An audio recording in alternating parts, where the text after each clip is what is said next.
नमस्कार मित्रों, मैं प्रशांत श्रीवास्तव आपका अपने YouTube चैनल श्री प्रशांत एस्ट्रोलॉजी में हार्दिक स्वागत करता हूं।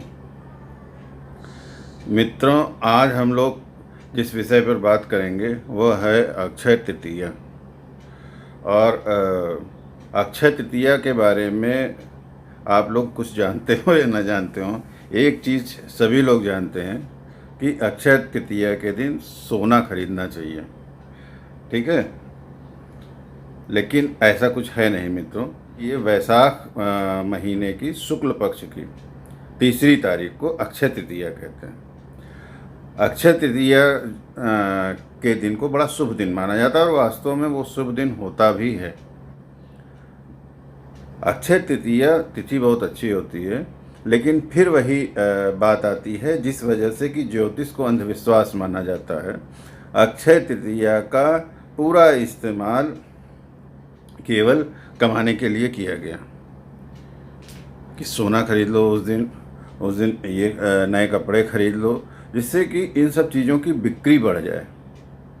वास्तव में सोना खरीदने से और नए कपड़े खरीदने से या ज़मीन खरीदने से इसका अक्षय तृतीया का कोई लेना देना नहीं। अक्षय तृतीया जो होती है वो दान की तिथि होती है, तप की तिथि होती है। उस दिन आप दान जो करेंगे, उस दिन आप जो तप करेंगे, उसका कई गुना फल मिलता है। और ये मित्रों परीक्षित भी है। मित्रों, अक्षय तृतीया के संदर्भ में कई कहानियाँ प्रचलित हैं पुराणों में, लेकिन उसमें जो सबसे आसान चीज़ है जो आपको समझ में आने वाली है वो ये है, अक्षय तृतीया के दिन ही सुदामा जी कृष्ण भगवान के पास गए थे।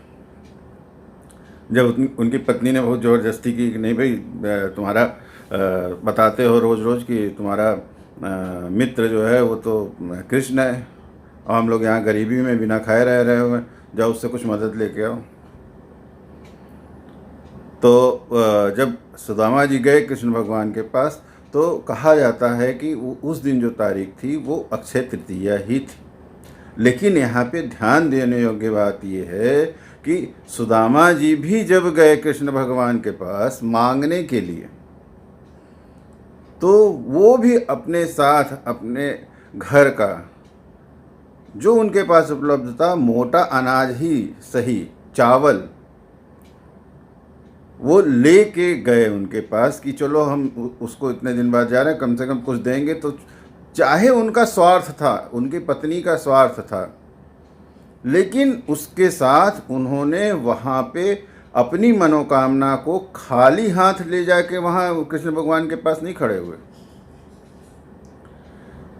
तो यहाँ पे इसका अर्थ क्या निकलता है कि आप अगर अक्षय तृतीया के दिन कोई भी चीज़ किसी को दान करते हैं, किसी को भेंट करते हैं, अपने स्वार्थ से भी सही, आप स्वार्थवश भी अगर करते हैं, तो भी निश्चित रूप से उसका परिणाम आएगा, उसका परिणाम अच्छा आएगा। सामान्य दिनों में स्वार्थ से की गई कोई भेंट का परिणाम मिले या ना मिले, लेकिन अक्षय तृतीया वाले दिन आपने स्वार्थ से भी अगर कर दिया, किसी को भेंट दे दी, स्वार्थ से भी किसी को दान दे दिया, कि पहले के हिसाब से जैसे होता था कि उन्होंने बहुत तप किया, बहुत भगवान की पूजा की, और फिर अंत में भगवान प्रकट हुए, भाई ठीक है बताओ क्या चाहिए, तो कहे भाई हमें ये चीज़ आप जो है इतने वर दे दीजिए। तो ये अक्षय तृतीया के दिन पुण्य काम काल के लिए, दान के लिए, धर्म के लिए तिथि जो होती है अक्षय तृतीया बहुत अच्छी तिथि होती है।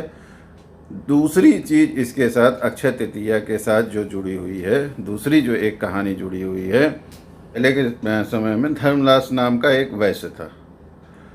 तो वो उसको किसी ने बताया कि ये जो चीज़ होती है अक्षय तृतीया बहुत अच्छी चीज़ होती है, और इस दिन के लिए तुम दान धर्म अगर करते हो तो उसका बहुत अच्छा फल मिलेगा।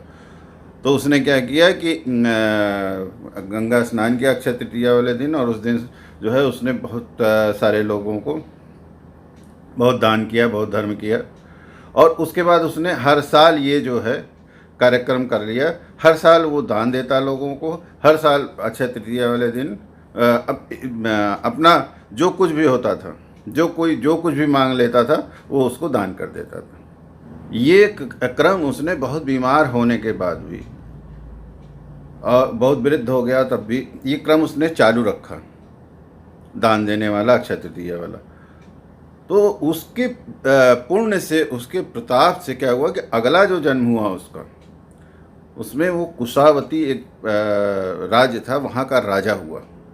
और वो राजा भी कौन? बहुत प्रतापी राजा। वो जब राजा हुआ उसको कुछ अपने पूर्व जन्म का ध्यान था, उसको पूर्व जन्म के कुछ संस्कार थे कि वो इस जन्म में राजा होने के बाद भी अक्षय तृतीया के दिन दान धर्म जो करना था वो करता रहा बराबर। ये वाला जो उसका कार्यक्रम था अक्षय तृतीया वाला, उसने उसको नहीं बंद किया। पुराणों में तो यहाँ तक कहा जाता है कि अक्षय तृतीया वाले दिन देवता लोग जो हैं उसके दरबार में आते थे ब्राह्मण का रूप धर के, और वो जो यज्ञ हवन जो कर्म करता था उसमें वो देवता भी जो होते थे वो शामिल होते थे। ये इसका वैज्ञानिक पक्ष भी है, वो भी आपको कभी बताऊंगा, वीडियो लंबा हो जाएगा। इसी के बाद उसका अगला जन्म जो हुआ वो चंद्रगुप्त, जो कि एक महाप्रतापी राजा था। तो मित्रों, जो कहानियाँ हैं इस अक्षय तृतीया से जुड़ी हुई और ज्योतिष के आधार पर भी ये जो तिथि होती है ये दान और धर्म की मुख्यतः तिथि होती है। आज के दिन आपको बहुत एक छोटा सा प्रयोग है, उसको आप करके देखिएगा, निश्चित रूप से आपको उससे लाभ मिलेगा। 1 रुपए का सिक्का भी आप अगर दान करते हैं, 1 रुपए का सिक्का भी अगर आप दान करते हैं, जो भी आपकी मनोकामना है उसको मन में करके कि भाई ईश्वर मेरी ये मनोकामना है, इसको पूर्ण करिए। अक्षय तृतीया वाले दिन जो मुहूर्त होता है उस मुहूर्त में आप उस 1 रुपए को किसी को दान कर दीजिए, जितनी आपकी सामर्थ्य। तो मित्रों, सोना खरीदना, चांदी खरीदना, इन सब चीज़ों का नहीं, इन सब चीज़ों के लिए, या नए कपड़े या गाड़ी या बंगला खरीदना, इन सब चीज़ों के लिए ये अक्षय तृतीया नहीं होता है। अक्षय तृतीया त्याग के लिए, धर्म के लिए, हवन पूजन के लिए और दान के लिए वर्ष भर का श्रेष्ठ दिन है। आप इस एक दिन व्रत करें, पूजन करें, हवन करें, दान करें, आप साल भर तक गाड़ी खरीदते रहेंगे, साल भर तक आप ज़मीन खरीदते रहेंगे, साल भर तक आप जो है नए कपड़े और गहने खरीदते रहेंगे, सोना चांदी खरीदते रहेंगे। लेकिन आप व्यावसायिक झांसे में न फंसें। अक्षय तृतीया का सदुपयोग करें। मित्रों, अक्षय तृतीया के इस अंक में अभी के लिए केवल इतना ही। ये वीडियो आपको कैसा लगा निश्चित रूप से हमें बताइएगा।